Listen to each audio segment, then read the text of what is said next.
Hello दोस्तों, कैसे हैं आप। दोस्तों, आपके लगातार सवाल आ रहे हैं कि सर हमने आवेदन करा है लेकिन हमारा आवेदन रिजेक्ट हुआ है, तो हमें कैसे पता चलेगा। हालांकि जब भी आप आवेदन करते हैं दोस्तों, आपकी ईमेल आईडी पर एक मैसेज जाता है और साथ में आपने जो भी नंबर डाला है उसमें एसएमएस के द्वारा सूचित किया जाता है कि आपका जो फॉर्म है वो फिलअप हो गया है और आपको जो पेमेंट होती है उसकी भी आपको जानकारी एसएमएस के द्वारा दी जाती है। आपकी ईमेल आईडी और फ़ोन नंबर इसलिए डाला जाता है कि यदि कोई भी प्रॉब्लम्स आती है या आपका फॉर्म रिजेक्ट होता है तो आपके दोनों ही जगह सूचना भेजी जाती है। हालांकि ऐसा बहुत कम होता है कि आपका फॉर्म रिजेक्ट हो, क्योंकि जैसे ही आप आवेदन करेंगे यदि कोई भी एरर है तो उस समय ही शो हो जाएगा।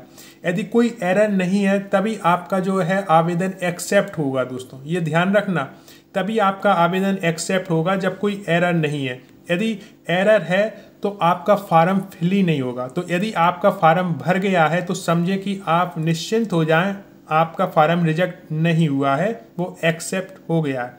सेकंड ये है कि जो भी नियम बनाए जाते हैं नोटिफिकेशन में पहले ही डाल दिए जाते हैं और उस आधार पर यदि आपकी ज्वाइनिंग निरस्त होती है तो वो डॉक्यूमेंट वेरिफिकेशन के समय बताया जाता है, अभी नहीं बताया जाता, क्योंकि ईएसवी स्वयं कहता है कि हमारा काम है आपका एग्जाम कंडक्ट कराना और जो भी आपने डॉक्यूमेंट्स अपलोड किए हैं, जो भी आपने योग्यता बताई है वो आपकी सच मानी गई है, क्योंकि ईएसबी जो है आपके डॉक्यूमेंट वेरिफिकेशन का दायित्व नहीं रहता है, वो क्रॉस चेक नहीं करता है आपके डॉक्यूमेंट। ये कब होंगे? ये एमपी ऑनलाइन पर जब आपकी लिस्ट जारी होगी, जब आपका सिलेक्शन हो जाएगा, उसके बाद जो डॉक्यूमेंट वेरिफिकेशन होता है उसमें आपके हर एक डॉक्यूमेंट देखे जाते हैं और यदि उनमें कहीं से कहीं तक कोई कमी पाई जाती है तब आप जाकर इस ज्वाइनिंग से बाहर होती हो।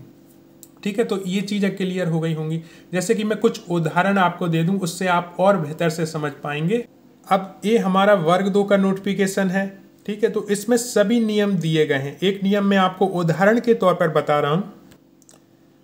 12.5 और 12.6। 12.5 नियम क्या कहता है? शिक्षक चयन परीक्षा में अंक प्राप्त करने मात्र से नियुक्ति हेतु कोई दावा नहीं किया जा सकता। स्कूल शिक्षा विभाग एवं जनजाति कार्य विभाग द्वारा निर्धारित नियुक्ति के अन्य समस्त शर्तों को पूरा करने पर ही नियुक्ति कार्रवाई की जाएगी। ठीक है, आपने कुछ भी इस समय डॉक्यूमेंट्स अपलोड किए हैं, कोई भी जानकारी दी है, वो तभी सत्य मानी जाएगी जब आपका नियुक्ति के समय डॉक्यूमेंट वेरिफिकेशन होगा और वो क्रॉस चेक की जाएगी। यानी इसमें आप अच्छे नंबर लेकर भी आए हैं, आप मेरिट में भी आ गए हैं, तब भी आप जो है नियुक्ति का दावा नहीं कर सकते हैं। आपकी क्रॉस चेक की जाएंगे डॉक्यूमेंट, वो सही पाए गए, उसके बाद ही आपको ज्वाइनिंग मिलेगी। अब 12.6, जिससे कि बहुत से लोग बाहर हो सकते हैं यदि इस नियम को नहीं समझ पाए तो।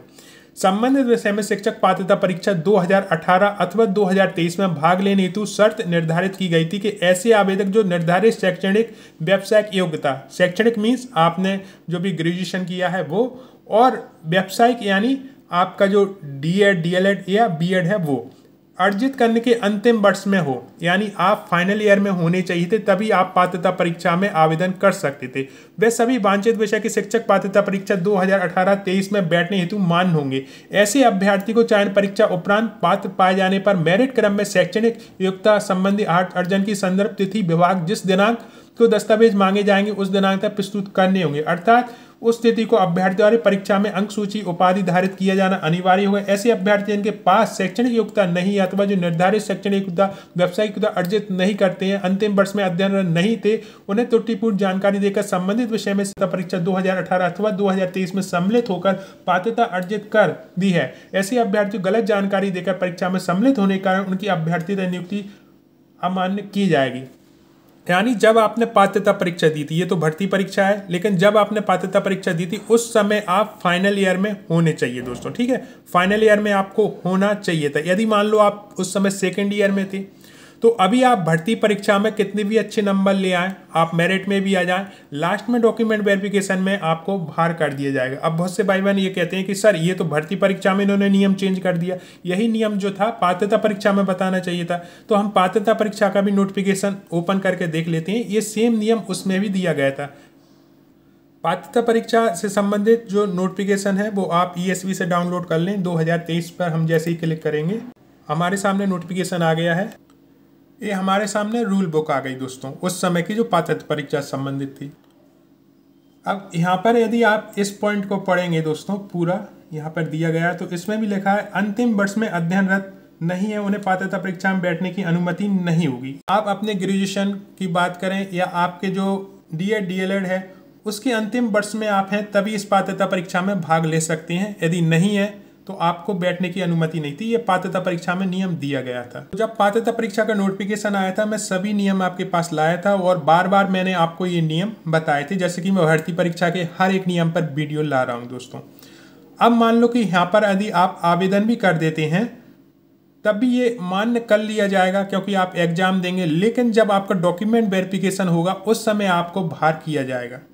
कहने का मतलब ये है कि आप ये सोच रहे हैं कि हमने आवेदन किया है वो हमारा एक्सेप्ट हुआ है कि रिजेक्ट हुआ है, ये हम कैसे पता कर सकते हैं। सीधी सी बात है कि यदि रिजेक्ट हुआ है तो आपका फॉर्म सबमिट ही नहीं होगा। ठीक है, मान लो कि सबमिट भी हो गया और फिर भी रिजेक्ट होता है तो आपके मोबाइल पर या ईमेल आईडी पर सूचना जरूर भेजी जाएगी। ठीक है, वैसे तो होगा नहीं रिजेक्ट, लेकिन हो जाता है बाई चांस 1% मान लेते हैं तो आपको सूचना दी जाएगी जिससे आप उसे संशोधन करके ठीक कर सकते हैं। ठीक है, दो चीज़ें हो गई। अब तीसरा ये है कि यहाँ पर जो भी आपने जानकारी दी है सब कुछ दी है उसका क्रॉस वेरिफिकेशन नहीं हुआ है, वो होगा जब आप मेरिट में आओगे, डॉक्यूमेंट वेरिफिकेशन होगा उस समय दोस्तों। ठीक है, तो जो भी इसमें जो नियम दिए गए हैं रूल बुक में वो आपको ध्यान से पढ़ने हैं हर एक रूल, और उस हिसाब से देखना है कि हम कहीं ऐसे तो नहीं है कि कहीं ना कहीं हमारे डॉक्यूमेंट्स में कमी है या जो नियम बताया जा रहा है उसके विपरीत हम जो है इस एग्जाम में बैठने जा रहे हैं, तो फिर आगे चलकर दिक्कत हो सकती है।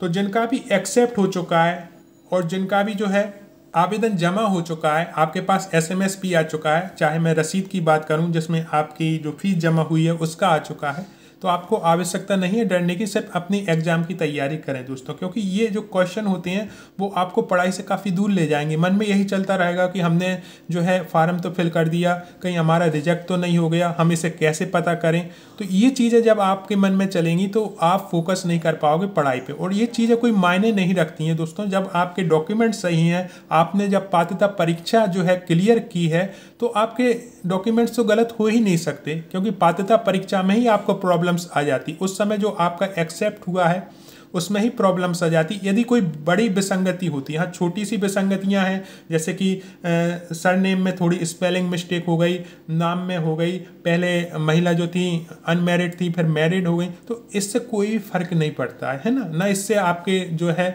डॉक्यूमेंट वेरिफिकेशन में फ़र्क पड़ता है, क्योंकि उस समय आपकी जो है शादी से संबंधित एफिडेविट लग जाएगा और उससे आपका काम हो जाएगा। तो ये छोटी छोटी चीज़ें होती हैं, इनसे कभी भी आपके जो है आवेदन निरस्त नहीं होती हैं। अब ये क्वेश्चन आपके मन में कहाँ से आ रहा है कि सर हम कैसे पता करें? पता करने की आवश्यकता नहीं है। यदि आपका कहीं भी कोई प्रॉब्लम होती तो आपका फार्म जो है सबमिट नहीं होता, वो भाई रेड कलर से आपको जो है एक एरर देता कि आपने ये गलती कर रहे हैं, भाई वो रेड कलर बन जाता जो भी आप गलती कर रहे हैं। चूँकि आपका सब सही था तब वो एक्सेप्ट होकर फॉर्म सबमिट हुआ है। अब कोई कहीं से कहीं तक कोई दिक्कत नहीं है। 1% हम ये मान लेते हैं कि फिर भी कोई दिक्कत होती है तो आपका मोबाइल नंबर है, ईमेल आईडी है, उस पर सूचना आ जाएगी, वो चेक करते रहें, ज़्यादातर तो कोई दिक्कत होनी नहीं है। और जब आपका डॉक्यूमेंट वेरिफिकेशन होगा, ये सब जो आपने इन्फॉर्मेशन भरी है उसका क्रॉस चेक होगा और वो सही पाई गई तो आपको ज्वाइनिंग हो जाएगी। और आप यदि तैयारी में लगे हुए हैं तो ज्वाइनिंग तो आप लेकर रहोगे, और मुझे पूरा यकीन है कि जो भी मेरा वीडियो देख रहा है ज्वाइनिंग लिस्ट में उसका नाम 100% होगा ही होगा। तो ये वीडियो की सूचना मात्र था, आपने इसे देखने के लिए इतना समय निकाला उसके लिए दिल से धन्यवाद।